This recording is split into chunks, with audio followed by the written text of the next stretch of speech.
राज्यभरामध्ये मात्र गॅस सिलेंडरचा तुटवडा जाणवत आहे. मात्र काही लोक काळा बाजार देखील करत असलेल्या घटना समोर येत आहेत.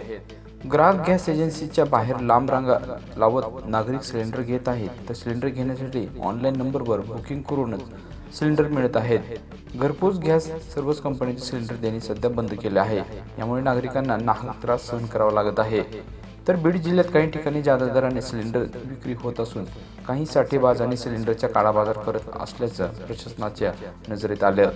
यासाठी बीड जिल्ह्यात 19 पथके आता तैनात करण्यात आली असून जिल्हा प्रशासनाने बीड जिल्ह्यात गॅस एजन्सी आणि त्यांच्या काही महत्त्वाच्या लोकांसोबत एक बैठक आढावा घेतली. घरगुती गॅसचा कुठेही अडचण नाही. मोठ्या प्रमाणात टाक्या उपलब्ध आहेत. तसंच रुग्णालयांसाठी लागणारा जो गॅस आहे तो आमच्याकडे उपलब्ध आहे.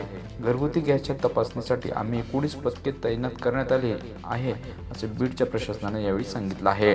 तसंच बीड जिल्ह्यातील हॉटेल चालकांना आवाहन केलं आहे की तुम्ही घरगुती गॅसचा वापर करू नका.